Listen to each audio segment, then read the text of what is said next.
지난주에 베드로 사도의 오순절 강설의 결론 부분에 해당하는 사도행전 2장 36절의 뜻을 말씀드렸는데요. 오늘도 계속해서 이 말씀의 뜻을 생각하겠습니다.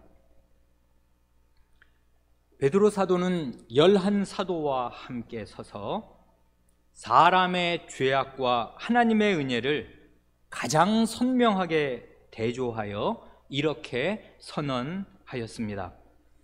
그런즉 이스라엘 온 집이 정녕 알지니 너희가 십자가에 못 박은 이 예수를 하나님이 주와 그리스도가 되게 하셨느니라. 십자가에 못 박힌 예수님을 하나님께서 다시 살리셔서 주와 그리스도가 되게 하셨다고 할 때 그 말은 정확히 무슨 뜻입니까? 오늘은 예수님을 주가 되게 하셨다 할 때 그 말이 무슨 뜻인지, 주라는 말이 무슨 뜻인지를 주로 말씀드리고자 합니다. 먼저 주라고 할 때 베드로 사도가 이 말을 하던 그 당시는 오늘 우리가 사는 이 현대 세계와는 아주 다르게 실제로 주종 관계가 있었던 노예제 사회였습니다. 그래 호칭도 그 시대의 사회 문화를 반영하니까요, 당시에는 자기가 존경하는 분을 부를 때 주인님이라는 뜻으로 종종 주여라고 말했습니다. 그리고 제자들도 예수님을 부를 때 종종 주여 하고 부른 것 다 아시겠습니다. 혹은 이와 아주 비슷한 의미로 스승님 하는 뜻으로 라비어 하고 주님을 부르기도 하였습니다.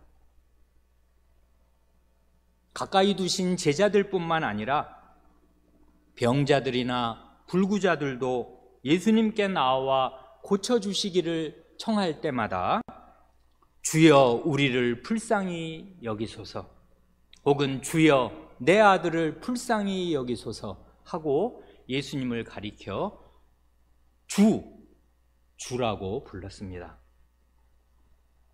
그러나 하나님께서 예수님을 주가 되게 하셨다 하고 사도가 선언할 때 그 주라는 말은 방금 앞에서 말씀드린 그런 일반적이고 통상적인 그 시대의 경칭을 의미하는 정도에 머물지 않고요, 아주 어마어마한 내용을 담고 있는 것임이 분명합니다. 문맥이 그 사실을 아주 분명하게 보여줍니다. 즉 베드로 사도는 이 주가 되게 하셨다고 말하는 36절 바로 앞 34절과 35절에서 다윗의 말, 다윗의 시편을 인용한 직후에 하나님께서 예수님을 그 주가 되게 하셨다 하고 말하는 것 아니겠습니까? 그래서 사도행전 2장 34절, 35절을 읽으면 이렇습니다. 다윗은 하늘에 올라가지 못하였으나 친히 말하여 가로되 주께서 내 주에게 말씀하시기를 내가 내 원수로 내 발등상 되게 하기까지는 너는 내 우편에 앉았으라 하셨도다 하였으니.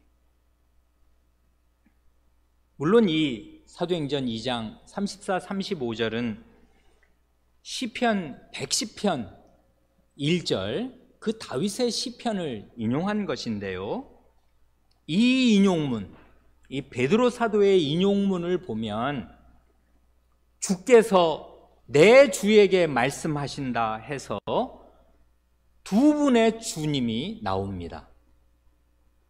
앞에 나오는 주, 그분은 누구신가 하면 바로 여호와 하나님이심이 명백합니다. 그건 시편 110편 1절로 가보면 이렇게 말씀하니까 그렇습니다. 이건 초등학생도 알 수 있는데요, 주께서 내 주에게 말씀하셨다 하는 말이 실제 원문인 시편 110편 1절로 가보면 여호와께서 내 주에게 말씀하시기를, 이렇게 말하니까 앞에 나오는 주가 누구인지는 모르는 사람 없이 다 알 수 있습니다. 앞에 나오는 주는 여호와 하나님 그분이십니다. 그럼 뒤에 나오는 주, 곧 다윗이 내 주, 내 주라고 부르는 그분은 누구신가 하면 베드로 사도를 따르면 그분이 바로 예수 그리스도시다, 그 말입니다. 그러니까요, 이 다윗의 시를 인용하여 선언하는 이 사도행전 2장 34, 35절에서 예수님의 주 되심에 대하여 알게 되는 중요한 사실들이 있습니다. 세 가지를 간추려서 말씀드리겠습니다. 첫째로 34절을 따르면 예수님은 어떤 분이신가 할 때 다윗 왕, 곧 베드로 사도가 이 설교를 하기 1000년 전에 살았던 이스라엘 역사 가운데 가장 위대한 왕인 그 다윗 왕조차도 그분을 내 주, 여러분 내 주라는 말 그 영어로 하면 my lord 아니에요? 그게 폐하, 전하라고 부르는 말이란 말입니다. 그 폐하 부를 때 그 미국 사람, 영국 사람들은 my lord 그러잖아요. 내 주, 내 주여 하고 그 임금님을 그렇게 부른단 말입니다. 그래 이스라엘의 가장 높은 왕 다윗 왕조차도 그분을 내 주라고 부르면서 그분 앞에 엎드리는 지극히 높으신 분입니다. 그러니 이건 생각할수록 기이하고 기이한 일이 아닐 수 없는데요, 아니 어떻게 1000년 전에 그 영웅 호걸이 1000년 뒤에나 태어날 까마득한 자기 후손 앞에 엎드려서 내 주님, 폐하, 전하하고 부르는 일이 있겠습니까?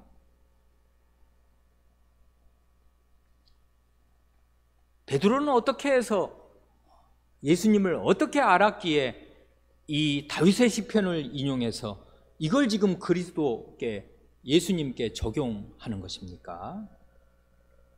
더구나 이 말을 듣고 있는 구약의 시편을 잘 알고 있는 이스라엘 백성의 입장에서 보면 이 말이 어떻게 되는 것입니까?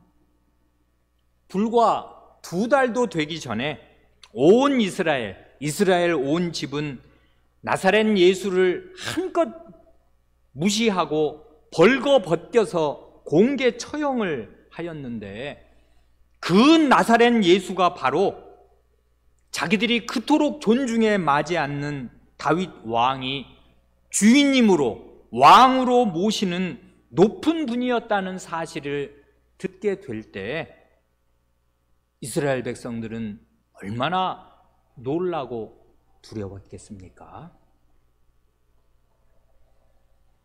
둘째로 35절을 따르면 예수님이 왜 다윗 왕조차 내 주님, 왕이시여, 나의 왕이십니다 하고 말할 수밖에 없는 지극히 높은 분이신가 할 때 예수님이 누구신가 하면요, 바로 여호와 하나님께서 하늘에 있는 자신의 보좌 오른편을 내어주셔서 전 우주에서 가장 높은 그 자리에 앉게 하신 분이기에 그렇습니다.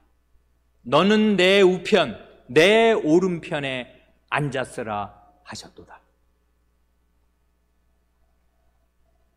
여러 번 거듭 말씀드려서 이제는 모든 분들이 분명히 아실 줄로 기대합니다마는, 하나님은 신이셔서 육체가 없으신데 육체가 없으신 하나님께 오른편이 어디 있고 왼편이 어디 있으며, 하나님의 오른손으로 예수를 높이셨다 하는데 하나님께 오른손이 어디 있고 왼손이 어디 있겠습니까?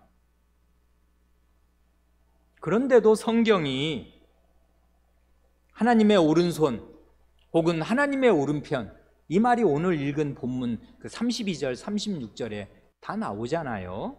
하나님의 오른손, 하나님의 오른편이라는 말을 쓰는 이유는 하나님의 말씀을 인간의 언어, 사람의 말로 담아 주셨으니까 인간 사회에서 통용되는 개념으로 하나님께 속한 진리, 하나님의 진리를 표현하려는 것입니다. 즉 예나 지금이나 사람은 다 대부분 오른손잡이이고 힘을 쓸 때는 오른손으로 힘을 쓰니까 하나님의 오른손이란 하나님의 권세와 능력을 뜻하고요, 하나님의 오른편이란 하나님의 모든 권세와 능력을 발휘하는 그 자리, 그 위치, 그 지위를 가리키는 것임이 분명합니다.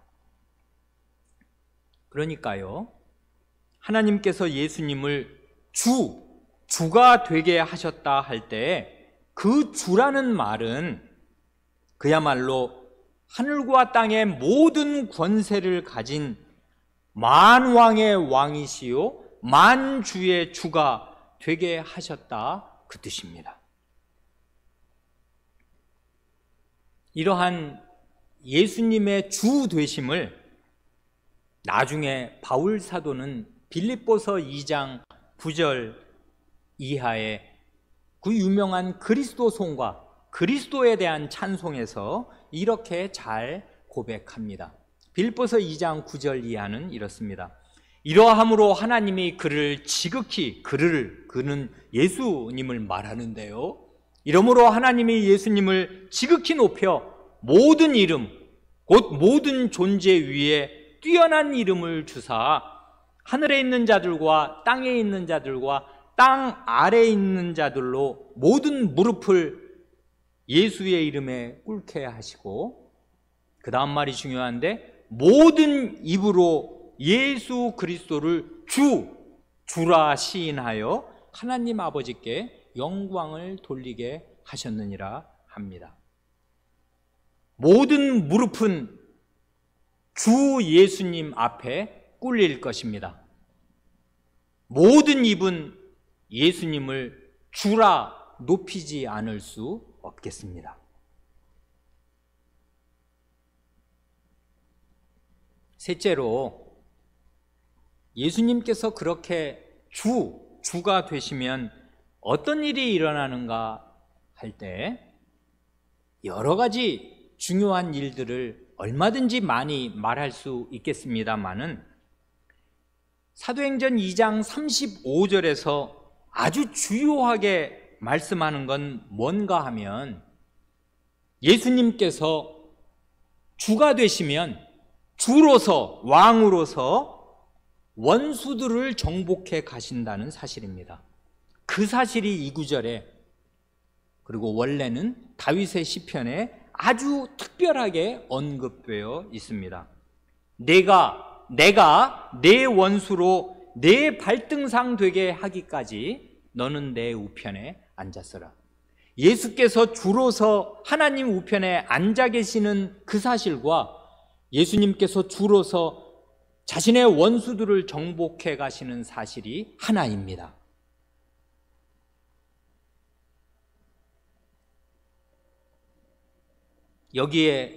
그런데 여기에 그 원수, 내가 내 원수, 그 예수님의 원수라 할 때 그 원수는 단수가 아니라 복수입니다.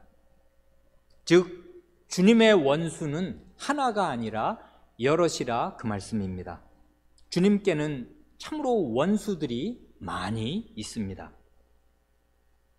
그러나 우리 주님께서는 문자 그대로 상승왕, 항상 승리하시는 왕으로서 그 원수가 누구이든, 즉 이 세상 신이라 불리는 마귀이든 마귀의 수하에 있는 귀신들이든 아니면 여전히 주님을 주님으로 인정하지 않고 무시하고 살며 항상 반역하는 사람들이든 상관이 없이 모든 원수들을 주로서 하나하나 정복해 가고 계십니다.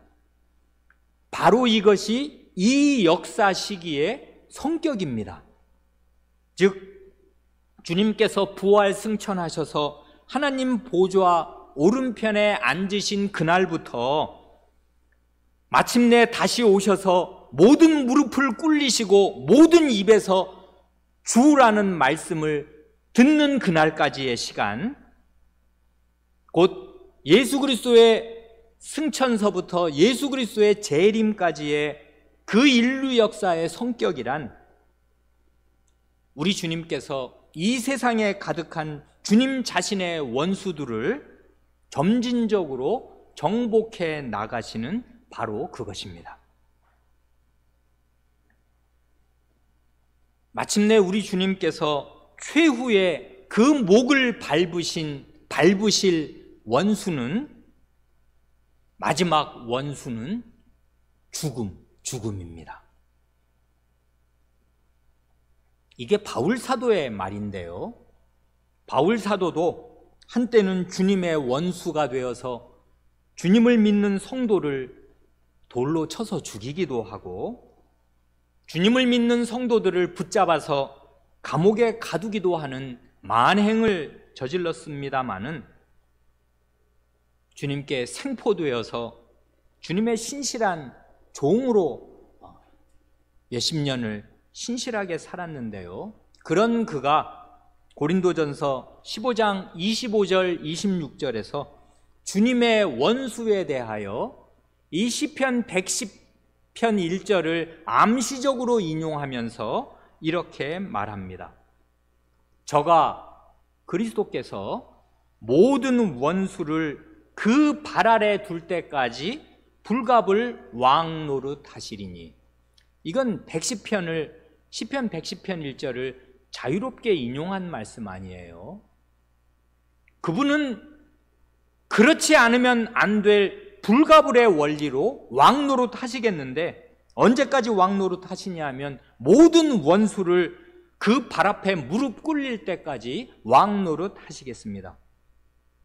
그런데 덧붙이는 고린도전서 15장 26절 말씀은 맨 나중에 멸망받을 원수는 사망이니라 합니다. 이게 고난 가운데 처한 오늘 우리 교회의 현실에도 뜻있는 하나님의 말씀이라 믿습니다.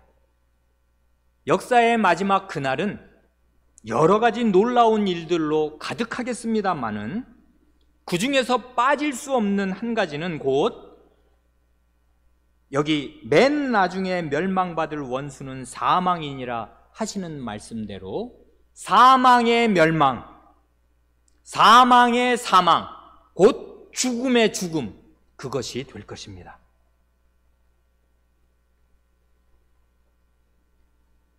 죽음이 마침내 죽겠습니다.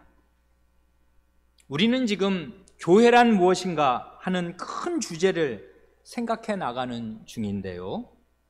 주님께서 일찍이 음부의 권세, 곧 죽음의 세력, 지옥의 세력이 이기지 못하는 자신의 교회를 세우실 것을 선언하셨습니다.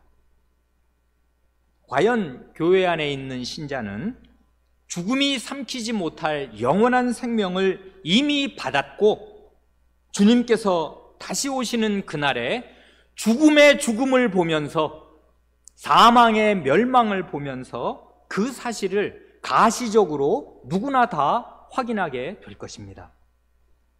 이렇게 되는 결정적인 원인이 무엇인가 할 때 곧 예수 그리스도께서 주가 되셔서 원수들을, 자신의 원수들, 곧 교회의 원수들, 자신의 원수요 교회의 원수를 정복해 가시기 때문입니다.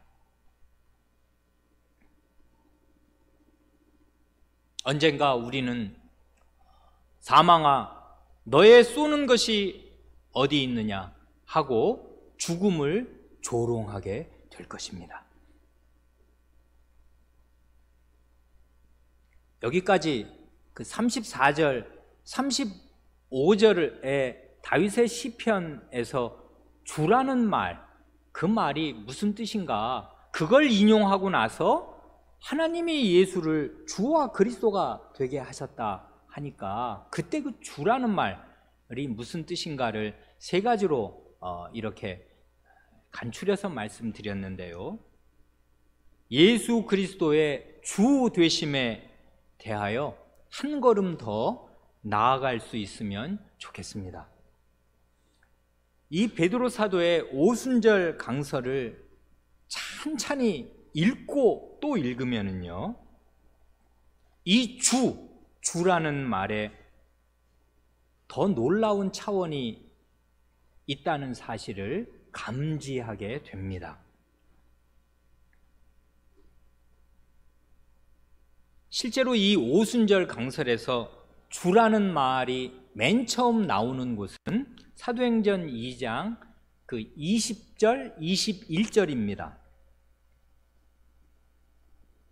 주의 크고 영화로운 날이 이르기 전에 해가 변하여 어두워지고 달이 변하여 피가 되리라. 거기 주의 크고 영화로운 날이 나오고, 그 다음 21절에도 누구든지 주의 이름을 부르는 자는 구원을 얻으리라 하였느니라 하고 그 요엘서를 인용하지 않습니까?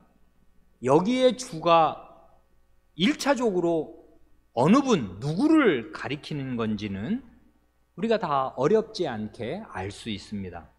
왜냐하면 이건 요엘서의 인용이고, 그래 요엘서로 가보면 이렇게 말씀하기 때문에 그렇습니다.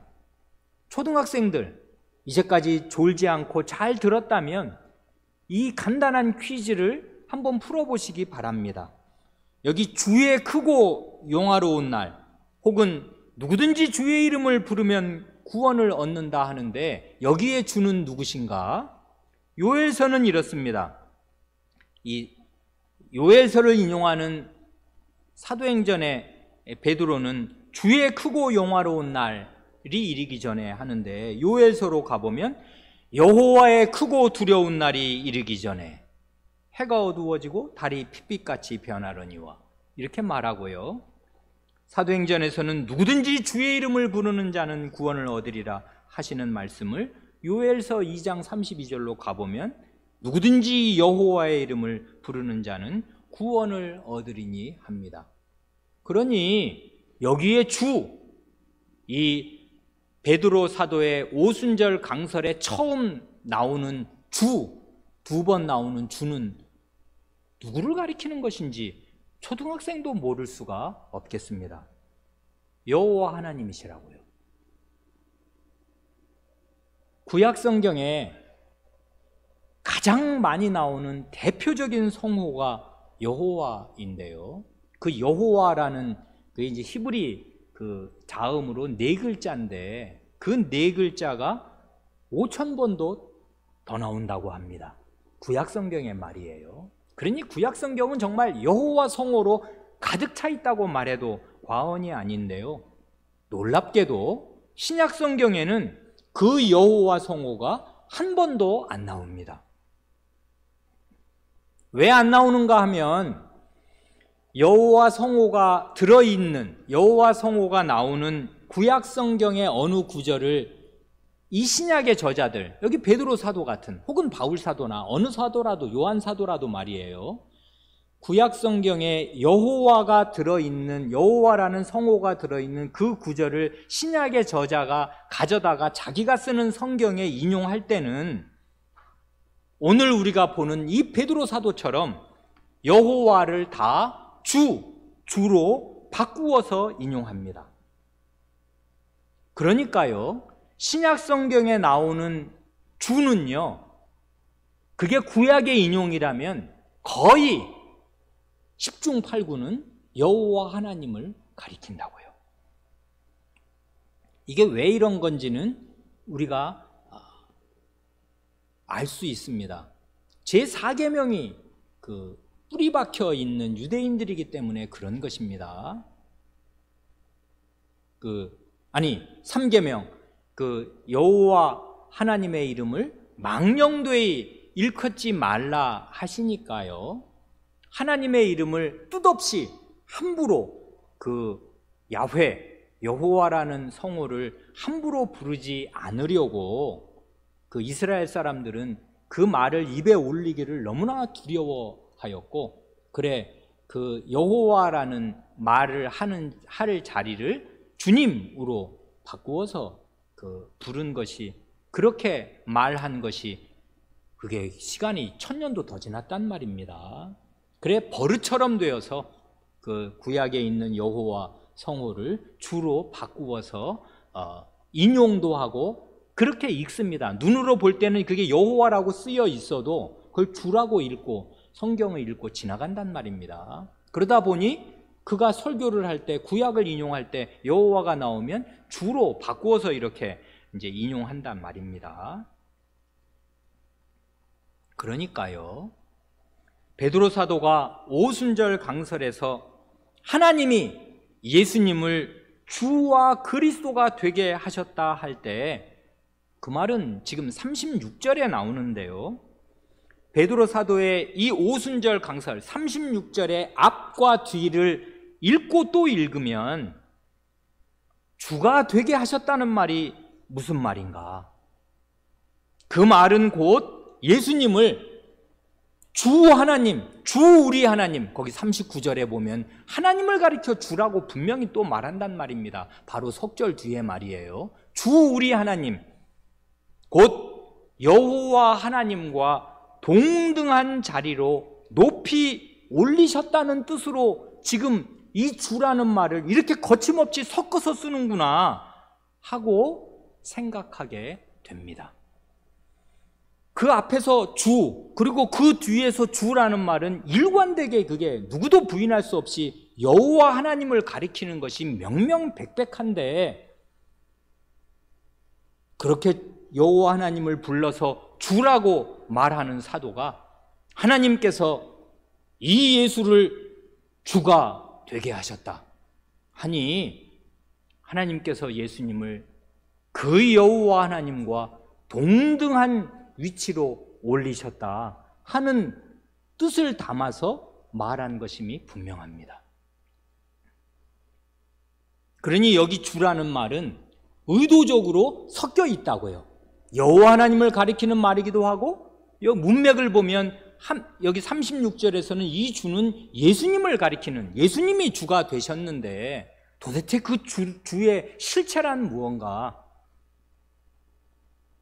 여호와 하나님과 동등이신 분입니다. 그래서 성경은 과연 만왕의 왕, 이 말이 똑같은 말이 만주의 주인데요, 만왕의 왕, 만주의 주라는 이 최고의 지위를, 이 지존무상의 지위를 하나님께 돌리는 동시에 또한 예수님께도 돌립니다.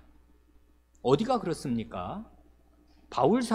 바울사도는요, 디모데전서 6장 15절에서 지존하신 하나님을 가리켜서 만왕의 왕, 만주의 주라고 찬양합니다. 여기 디모데전서 6장 15절은 이렇습니다. 하나님은, 이건 예수님이 아니고 하나님인데요, 하나님은 복되시고 홀로 한 분이신 능하신 자시며, 그 다음 말, 만왕의 왕이시며 만주의 주시요. 이렇게 하나님을 찬송하는데, 예수님의 품에 안겨서 가장 친근하게 예수님을 접하고 함께 식사하고 함께 돌아다녔던 요한 사도는 그의 마지막 서신인 요한계시록 17장 14절에서 예수님을 어린 양으로 표현하면서 이 예수님을 가리켜 말하기를 만왕의 왕이요 만주의 주시라 합니다. 여기 계시록 17장 14절도 그렇고 그 다음 19장 16절도 그런데요, 저희가 어린 양으로 더불어 싸우려니와 어린 양은 만주의 주시요 만왕의 왕이심으로 저희를 이기실 터이요 합니다. 여기에도 보면 어린 양 예수 그리스도께는 원수들이 많이 있습니다. 그래 그 왕께서, 어린 양께서 원수들과 더불어 싸우시겠습니다. 그러나 예수님은 만주의 주시요 만왕의 왕이심으로 모든 원수를 물리치시고 발 앞에 무릎 꿇리시겠습니다. 그래 이 바울 사도와 요한 사도의 말을 종합하면 만왕의 왕, 만주의 주는 여호와 하나님 그분이시기도 하면서 동시에 나사렛 예수 그분이시기도 합니다. 그러니 예수님을 주와 그리스도가 되게 하셨다 할 때 그 주라는 말은 얼마나 심오한 뜻을 품고 있는 말이겠습니까? 그래서 성경은 하나님의 보좌를 가리켜서 그 왕으로 앉아있는 앉아 계시는 하나님의 그 보좌를 가리켜서 하나님과 및 어린 양의 보좌라고 합니다. 이게 성경 맨 마지막 장 요한계시록 22장 1절과 3절에서 두 번 반복해서 나온다고요. 이게 성경의 마지막 장면입니다. 성경의 맨 마지막은 하나님의 영광스러운 보좌를 보여주고 끝납니다. 그런데 그 하나님의 보좌는, 이 보좌는 단수로 쓰였으니까 하나의 보좌입니다. 하나의 보좌인데 이 보좌는 곧 하나님의 보좌인 동시에 어린 양의 보좌라 그 말입니다. 그러니까 이걸 인간의 용어로 표현하자면 하나의 보좌, 하나의 왕좌를 하나님과 예수 그리스도께서 공유하신다, 그렇게 말할 수 있겠습니다. 그러니 예수님께서 하나님의 오른편에 앉아 계시다 말해도 성경적이지만 한 보좌에 하나님께서 앉아 계시고 예수님께서 앉아 계신다 말해도 성경적입니다. 왜 그러냐면 그 보좌는 하나님과 및 어린 양의 보좌이기에 그렇습니다. 하나님께서 예수님을 주가 되게 하셨다 할 때는 이런 높은 위치에 올리신 것을 말합니다. 이스라엘의 가장 위대한 왕인 다윗 왕조차 그 앞에 가면 전하, 폐하, 내 주여 하고 납작 엎드려 경배드리지 않을 수 없는 높으신 왕이십니다. 하나님의 보좌 오른편에 앉으셔서 하나님의 모든 권세와 능력을 발휘하시는 그분이면서 그런 능력을 발휘하셔서 자신의 원수들을 굴복시켜 가시는 왕이십니다. 그리고 그분은 여호와 하나님과 동등이신 분이시요, 여호와 하나님의 그 여호와라는 실체, 내가 너희와 함께 하여서 너희를 구원한다 하는 그 실체를 몸과 사역으로 드러내신 바로 그분입니다. 우리는 지금 교회란 무엇인가 하는 이 큰 주제를 생각해 나가는 중인데, 교회는 두말할 것도 없이 주 예수 그리스도의 교회이며, 교회는 이토록 높아지신 그리스도를 주인으로, 주님으로 모시고 있는 거룩한 사회입니다. 신약의 교회는 사도시대부터, 교회로 맨 처음 출범할 때부터 성신을 받은 결과로 그리스도가 누구시며 얼마나 높으신 분인가에 대한 바른 인식이 있었습니다. 이런 의미에서 성신은 진리의 신이시고 진리란 곧 예수 그리스도입니다. 성신을 받은 사람은 이런 고귀한 기독론, 예수 그리스도가 과연 누구신가 하는 이 사실이 마음속에 수립되어 있는 사람입니다. 성신을 받은 교회는 그리스도가 어떻게 높으신 주인으로서 이 교회를 친정하시는가, 친히 다스리시는가에 대한 확고부동한 인식이 있는 교회입니다. 그래 우리는 매주일 예배를 마칠 때마다 축도의 첫 마디에서 주 예수 그리스도의 은혜와 하나님 아버지의 사랑과 성신의 교통하심이 너희 무리 위에 항상 있을지어다 하는 축도를 듣습니다.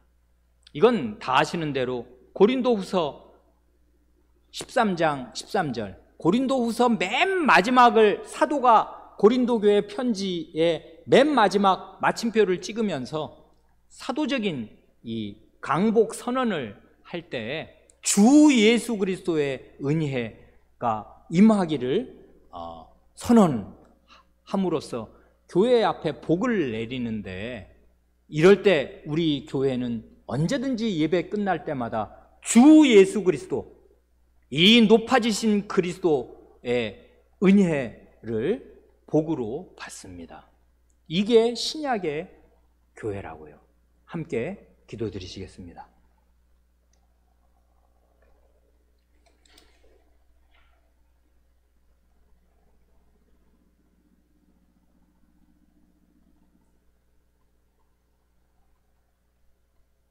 하나님 아버지, 하나님의 백성이라 하는 이스라엘은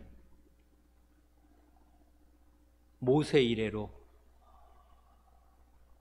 심지어 기록으로까지 남기시고 돌판에 하나님께서 친히 손으로 새겨주신 그 말씀이 있어서 하나님의 말씀에 교육과 훈도를 1500년 이상 받았으나 그런 빛나는 교훈과 은혜를 받고도 결국 하나님의 아드님 예수 그리스도를 자기 손으로 처형하는 그런 무지하고 어두운 자리에 이르게 되었으며, 이것이 사람의 무지와 어둠의 정체를 난 역력히 드러내는 것이요,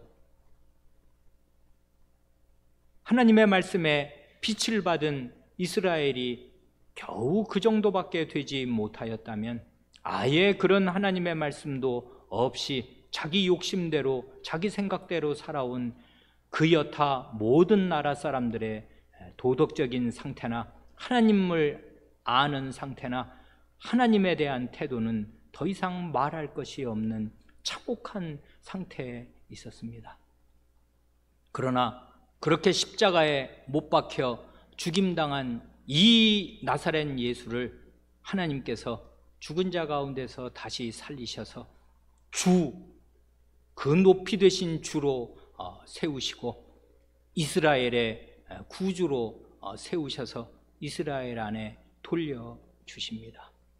그러므로 하나님께서 예수 그리스도를 어떻게 높이셨는가 하는 사실이 저희 마음속에 점점 더 깊이 있게 생생하게 뚜렷하게 새겨지게 하여 주시기를 구합니다.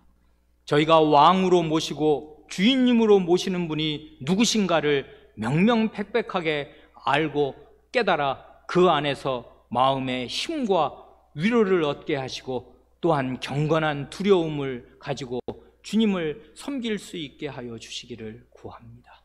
이 주님 앞에 아무도 함부로 입을 놀리는 자가 없게 하시고 아무도 함부로 생각하지 않게 하시고 함부로 행동하지 않게 하여 주시기를 구합니다.